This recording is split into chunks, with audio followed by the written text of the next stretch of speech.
चलिए, हमारा टॉपिक है विमेयी सूत्र। तो विमेयी सूत्र, किसी भी राशि का विमेयी सूत्र ज्ञात करने के लिए आपको कुछ चीज़ें पता होनी चाहिए।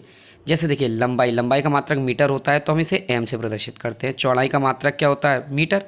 ऊंचाई, दूरी, यानी कि जो चीज़ को नापा जा सके, लंबाई, चौड़ाई, ऊंचाई, दूरी, ये सब हम मीटर में नापते हैं।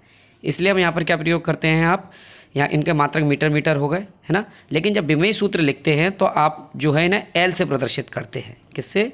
एल से। लंबाई, चौड़ाई, ऊंचाई, दूरी, जो भी नापने वाली चीज़ हैं आप इन्हें एल से।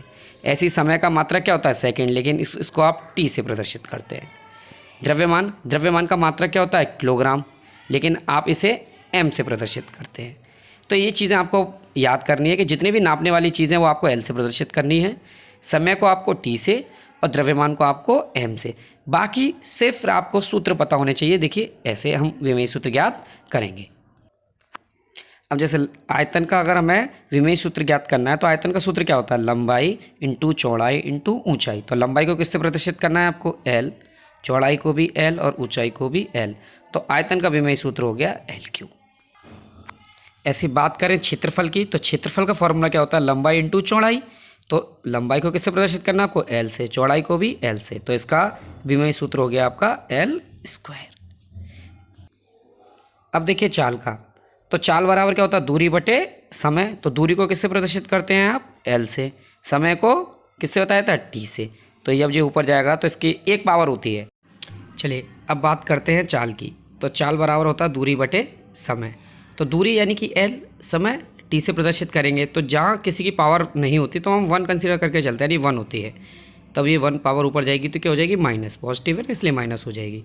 तो चाल की विमा हो जाएगी एल टी पावर माइनस के टी। चलिए, अब बात करते हैं त्वरण की। तो त्वरण इक्वल टू होता वेग में परिवर्तन बटे समय। अच्छा, वेग, तो अब त्वरण की निकालने के लिए किसकी चाहिए? पहले हमें वेग की। तो हम सबसे पहले वेग की निकालेंगे। तो वेग बराबर होता है विस्थापन बटे समय। विस्थापन मतलब वही दूरी, यानी कि एल। समय यानी टी, जो ऊपर जाएगा तो कितना हो गया? एल टी पावर माइनस के 1।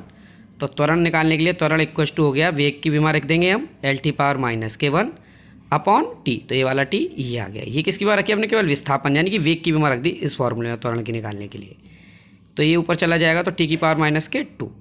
तो ये हो गई त्वरण की विमा। अब बात करेंगे हम बल की। तो देखिए, तो बल बराबर होता है, अगर हमें बल की विमा निकालनी है तो क्या सूत्र होता है? बल बराबर होता है बल इक्वल टू द्रव्यमान इंटू त्वरण। तो द्रव्यमान को हम एम से प्रदर्शित करते हैं और त्वरण की निकाली हमने एल टी पावर माइनस के 2। तो बल की विमा हो गई एम एल टी की पावर माइनस के 2। ये हो गई आपकी बल की विमा। इसी तरीके से आप किसी भी फॉर्मूले की विमेयी सूत्र ज्ञात कर सकते हैं।